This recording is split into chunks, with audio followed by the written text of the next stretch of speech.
Hello, it's Keith here, and this is the 8th of the so-called ChibiFighter program tutorials on the Z80. So we're going to be looking at more of my little, it's not really a full game, it's just really a tech demo. It's called ChibiFighter because it's a parody of Street Fighter. And what we're going to look at today is the AI of the computer player here, which is coming towards me and then starts punching me. And so the AI, it's not massively complicated, but it can at least put up a fight, and it does tend to beat me more often than it probably should, if I'm honest. I'm not very good at playing my own game. So we're going to take a look at it today, and we're going to see how the computer decides what it's going to do and how it's going to respond.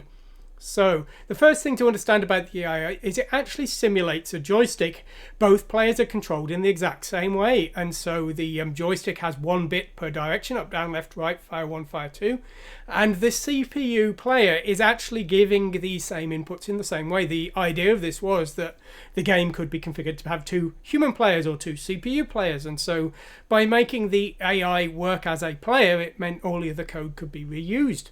It did mean, however, that we need to actually come up with some way of the CPU giving sequences of joysticks for whatever it wants to do. And so we've got these lookup tables here, and these lookup tables are scripts, basically, of successive key presses that the computer is going to give.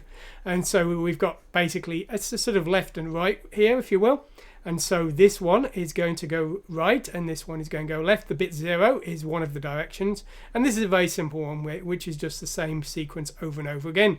Now the first byte here is basically a time, so this means that each of these key presses will be sent for 2 ticks.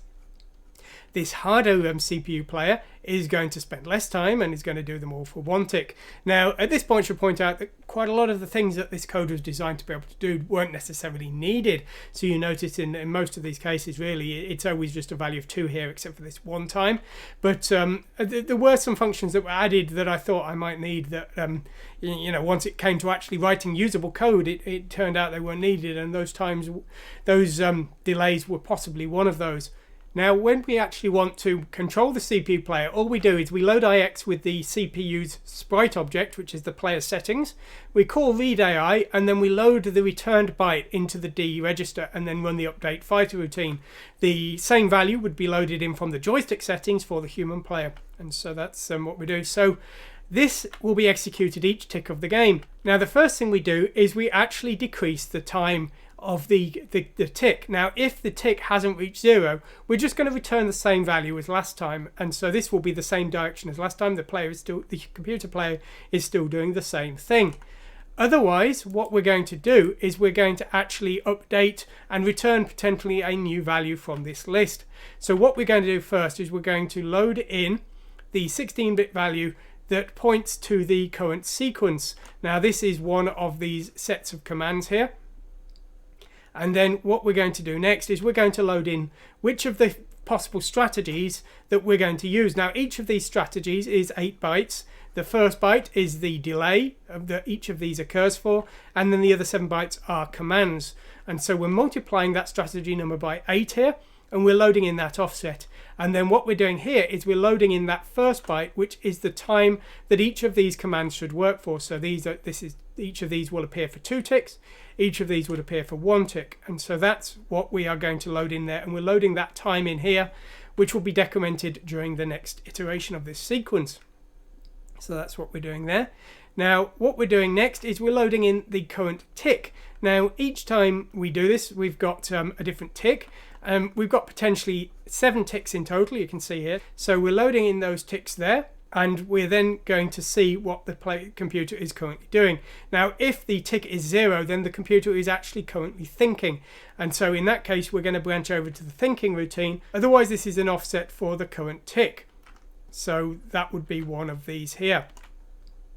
And in that case, we are loading in the tick from that list, the set of directions from that list, and we're checking the top bit. If the top bit is a 1, then this is a key press. If it's a 0, then this is actually a chain to another sequence, because of course these lists can only contain 7 values, and we in theory might want to have a command that was more complicated, a sequence of actions that was more complicated.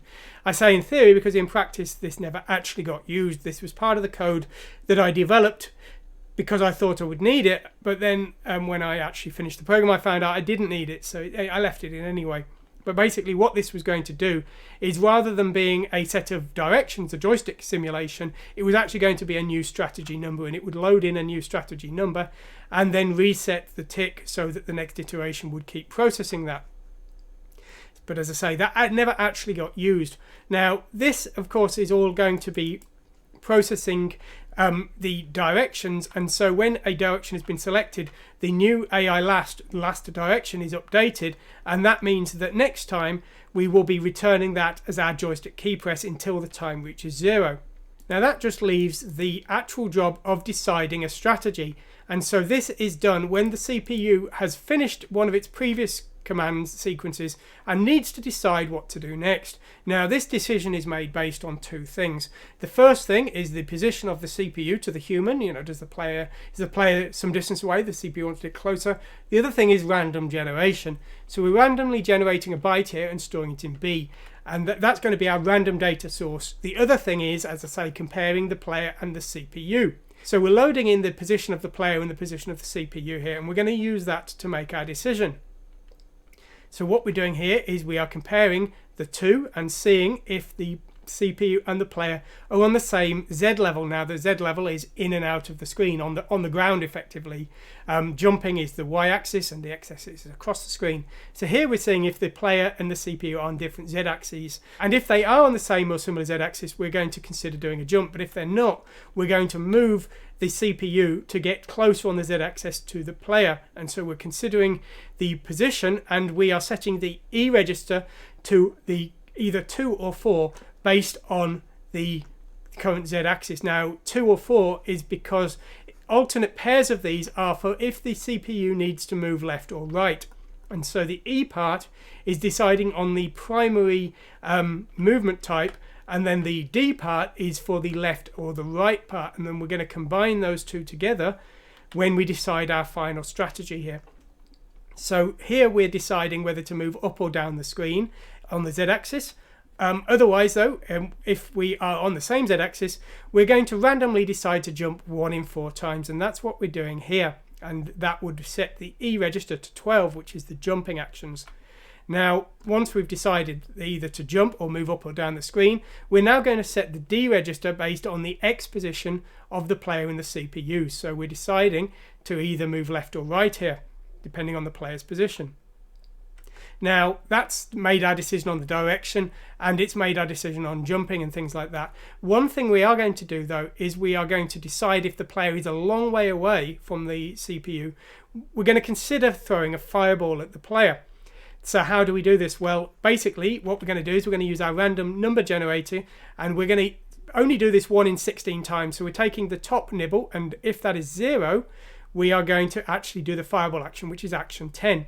And so that will randomly do a fireball if the CPU is a long distance away 1 in 16 times. In other cases where the CPU is close to the player, what we're going to do is we are going to check if the enemy and the player are in fighting range, and we are going to either throw a punch, which is action 6, or 50% of the time we're going to throw a kick. So we're deciding that just randomly based on this bit of the random number. You'll notice we're using different bits. We're using these top 4 bits for our random fireball, this bit here for our random kick, and these 2 bits here for our random punch. So most of it's just based on random numbers, but as I say, some of it's based on distance.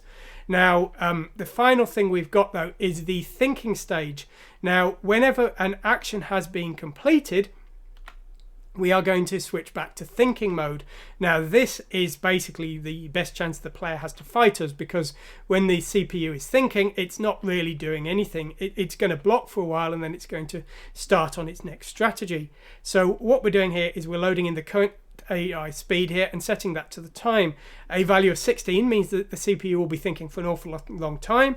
A value of 1 means the CPU is going to respond very quickly, and this is basically part of the method that we can make the CPU smarter or dumber. We can make the CPU take longer to think, and we can also change the speed and style of these strategies here. So we can change these strategies to change the way that the CPU punches and kicks. Is the punch action just a single punch, or does it punch repeatedly? We could do things like that. We can mix in blocking and things to make the punches more challenging. And so we've got two sets of different sequences for our easy and our hard, and the 4 enemy players combine those two with different thinking speeds, which gives a different styles of difficulty for the different enemies. Now, as I say, there's nothing particularly amazing about the AI in this. I'm not going to claim it's particularly good. It isn't. I don't really have any prior experience of coding this kind of thing, so I just had to kind of come up with something that seemed to work. But it gave me some entertainment at least, and it's beaten me a few times, even on the easy setting, if I'm honest. So it's at least vaguely usable. Anyway, we're going to carry on with this. We're going to start looking at the graphics routines next time of the different systems. That is platform-specific code. Obviously, the tile routine for the Amstrad CPC and the MSX2 are quite different, unsurprisingly. So we're going to go into looking into that next time. Anyway, I hope you've enjoyed what you've seen today. Thanks for watching, and goodbye.